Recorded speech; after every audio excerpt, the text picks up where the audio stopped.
Bismillahirrahmanirrahim. Assalamualaikum warahmatullahi wabarakatuh. Yang terhormat Bapak Agus Saiful Anwar MPD selaku dosen pengampu mata kuliah evaluasi pembelajaran SD dan rekan-rekan PGSD 3B yang berbahagia. Di sini perkenalkan saya Yulis Putri Wijayanti selaku moderator yang akan memandu jalannya pemaparan materi pada kali ini. Kami dari kelompok 5 akan memaparkan materi tentang konsep penilaian kurikulum 2013 di sekolah dasar. Baik, kepada teman-teman pemateri, saya persilahkan. Baik, di sini saya akan menjelaskan materi yang pertama, yaitu mengenai latar belakang penilaian kurikulum 2013. Menurut Arifin, penilaian adalah suatu proses atau kegiatan yang sistematis dan berkesinambungan untuk mengumpulkan informasi tentang proses dan hasil belajar siswa dalam rangka membuat keputusan-keputusan berdasarkan kriteria dan pertimbangan tertentu.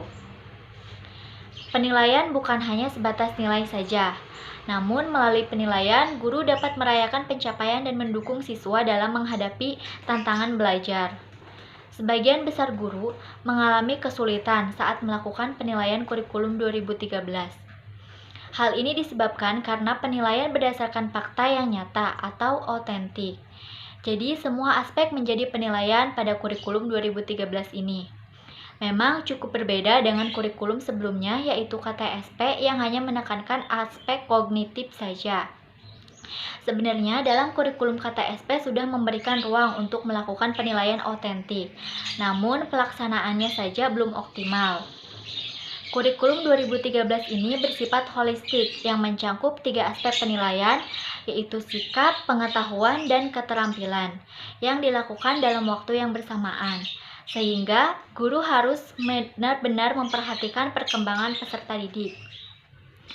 Materi selanjutnya yaitu mengenai istilah-istilah dalam penilaian kurikulum 2013. Yang pertama ada KBM atau ketuntasan belajar minimal. KBM adalah kriteria pencapaian ketuntasan minimal pada 1 atau 2 kompetensi dasar. Sebagai contoh, ketuntasan mata pelajaran IPA pada kompetensi dasar 1 yaitu siswa memperoleh nilai 65. Maksudnya, setelah diadakan ulangan, pada kompetensi dasar tersebut siswa memperoleh nilai 65 atau menguasai materi pada kompetensi dasar tersebut sebanyak 65%. Jadi, siswa tersebut sudah memenuhi ketuntasan belajar minimal. Yang kedua ada PH atau penilaian harian, yang sebelumnya dikenal dengan istilah UH atau ulangan harian, yaitu semacam kegiatan yang dilakukan untuk mengukur pencapaian kompetensi siswa dan dijadikan acuan sebagai prestasi belajar. Yang ketiga ada PTS atau penilaian tengah semester, di mana sebelumnya istilah ini disebut juga dengan UTS atau ujian tengah semester, yaitu kegiatan pengukuran pencapaian kompetensi siswa setelah melakukan beberapa minggu kegiatan pembelajaran. Penilaian mencakup seluruh indikator pada kompetensi dasar tersebut. Dan yang keempat ada PAS atau penilaian akhir semester, di mana kegiatan pengukuran pencapaian kompetensi siswa di akhir semester ganjil atau gasar atau semester genap, mencakup seluruh indikator pada semua kompetensi dasar. Sebelumnya digunakan istilah UAS atau ujian akhir semester. Dan yang terakhir ada PAT atau penilaian akhir tahun, yang sebelumnya itu dikenal dengan istilah UKK atau ujian kenaikan kelas. PAT sendiri terdiri dari materi soal pada semester ganjil sebanyak 25% dan semester genap 75%. Baik, di sini saya akan menjelaskan materi tentang pendekatan penilaian kurikulum. Penilaian konvensional cenderung dilakukan untuk mengukur hasil belajar peserta didik. Dalam konteks ini, penilaian diposisikan seolah-olah sebagai kegiatan yang terpisah dari proses pembelajaran.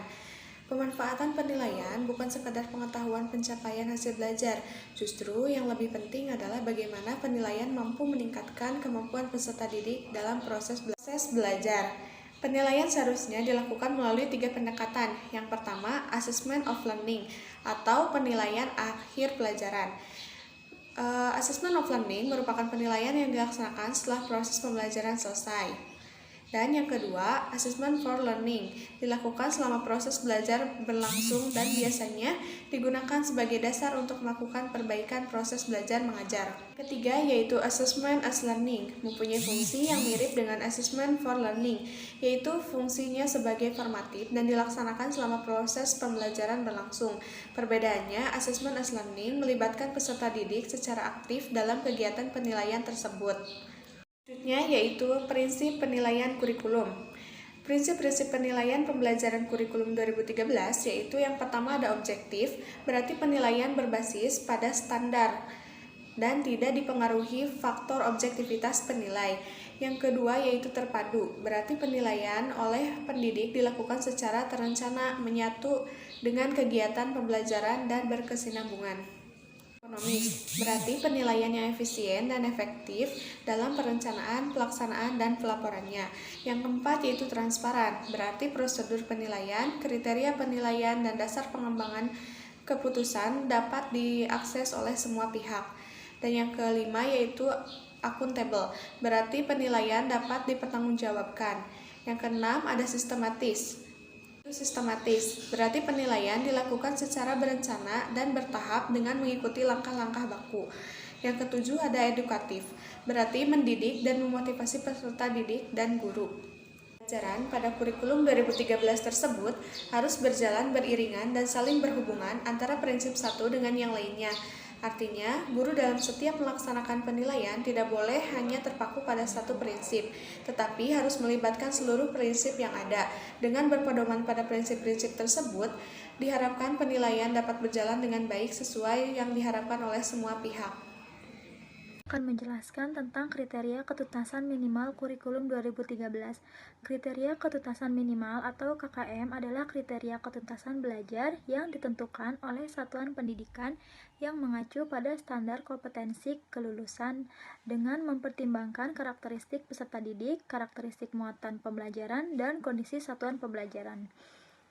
Terdapat 3 aspek dalam KKM. Yang pertama yaitu aspek karakteristik materi atau kompetensi, yaitu memperhatikan kompetensi KD dengan mencermati kata kerja yang terdapat pada KD tersebut dan berdasarkan data empiris dari pengalaman guru dalam membelajarkan 8 panduan penilaian untuk sekolah dasar. Untuk KD tersebut pada waktu sebelumnya, semakin tinggi aspek kompleksitas materi atau kompetensi, semakin menantang guru untuk meningkatkan kompetensinya. Lalu aspek yang kedua yaitu aspek intake, yaitu mempertahankan kualitas peserta didik yang dapat diidentifikasi antara lain berdasarkan hasil ujian jenjang sebelumnya, hasil tes awal yang dilakukan oleh sekolah, atau nilai rapor sebelumnya. Semakin tinggi aspek intake, semakin tinggi pula nilai KKM-nya. Lalu yang ketiga ada aspek guru dan daya dukung, antara lain memperhatikan ketersediaan guru, kesesuaian latar belakang pendidikan guru dengan mata pelajaran yang dilampaui, kompetensi guru, misalnya hasil uji kompetensi guru, rasio jumlah peserta didik dalam satu kelas, sarana prasarana, dukungan dana, dan kebijakan sekolah. Semakin tinggi aspek guru dan daya dukung, semakin tinggi pula nilai KKM-nya. Selanjutnya, saya akan menjelaskan tentang lingkup dan penilaian kurikulum 2013. Yang pertama ada penilaian sikap. Penilaian sikap dibagi menjadi 2, yaitu penilaian sikap spiritual dan penilaian sikap sosial. Penilaian sikap yang dilakukan secara observasi oleh guru kelas dan guru mata pelajaran selama 1 semester. Pelaksanaan observasi bisa dilakukan di dalam kelas atau di luar kelas. Hasil observasi ditulis dalam jurnal harian dan di akhir semester direkap sebagai bahan untuk deskripsi raport siswa. Lalu yang kedua ada penilaian pengetahuan. Penilaian pengetahuan ini terbagi atas yang pertama tes tertulis, yang kedua tes lisan, dan yang ketiga tes perbuatan. Lalu selanjutnya ada penilaian keterampilan. Penilaian keterampilan dapat dilaksanakan dengan praktik, produk, dan proyek. Untuk penilaian kompetensi keterampilan, dalam buku panduan dijelaskan jika dalam satu KD dengan materi yang sama dilakukan 2 penilaian dengan teknik yang sama. Misal, di KD 1 Misal dalam KD 4.1 melakukan penilaian praktek 2 kali, maka nilai yang diambil nilai maksimum. Namun jika penilaian dilakukan dengan teknik yang berbeda, misal praktek, produk, dan proyek, maka nilai di akhir ditentukan dengan mencari rata-rata dari ketiga nilai tadi. Baik, terima kasih. Saya kembalikan kepada moderator. Alhamdulillahirrabbilalamin, materi demi materi telah selesai kami sampaikan. Terima kasih atas perhatiannya.